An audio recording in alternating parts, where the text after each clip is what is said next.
Yaani mimi sasa hivi Kasawau ndo naanza kuipata picha halisi ya kwamba mwanadamu ni kiumbe ambacho ni cha kupiga. Oh my God! Yaani ni kiumbe cha kukagura ngumi za kutosha. Yaani mwanadamu ni mtu mmoja mpumbavu. Hivi kweli sisi tunakuwa ndo chanzo cha kukata ndoto za wanafunzi Kasawau kweli?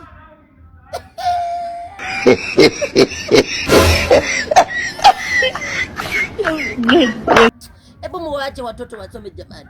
Wewe ukijiona kwamba shule ilikushinda Kasawau, muache mtoto asome.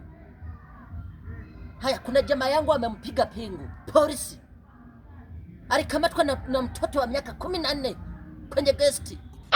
Ni mwanafunzi anasoma kweli, na ni mtu mwenye heshima zake.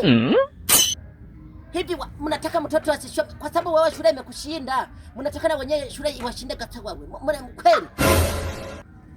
Mimi ngoja niwaombe, najua tuna kamati dhabiti kabisa ya ulinzi kwenye nchi yetu ya Tanzania. Kamata wote mfunge miaka tena sio 30. Mama Samia, acha kuweka 30. Miaka 30 vinaona kwamba vinatoka.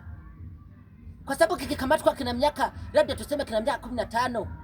Kinajua kisa kwamba zile miaka 30 kitatoka na miaka 45 kina miaka 55 kinatoka. Urumva Kasawau.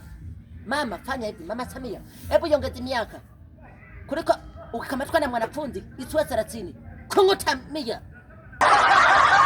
Unatukera bwana. Watoto mnabakatisha ndoto zao, baada mwache basome, mnaenda kuwatokagura kweli Kasawau mwanafunzi asome. Kuna uwezekani. Tena watu mna heshima zenu. Mna Nishamwambia mkuu wa Shinyanga mboni muhita. Kamata Shinyanga vione vikiwa bibi ambavyo vinabeba wanafunzi. Piga miaka 30 na 55. Nimemwambia na mheshimiwa mkuu wa mkoa wa Manyara, Mheshimiwa Sendiga, fata vyote tukokora gerezani. Wakajifunza na kujifunza Kasawau. Wewe unafanya mpumbavu na wakati wanaona kabisa kwamba hili ni watoto nitakuwa wasome shule. Ndamaze haki ya nani? Kama ni mama wewe ni mama msikivu. Tukokora shuleni. Miaka 30 Kasawau. What?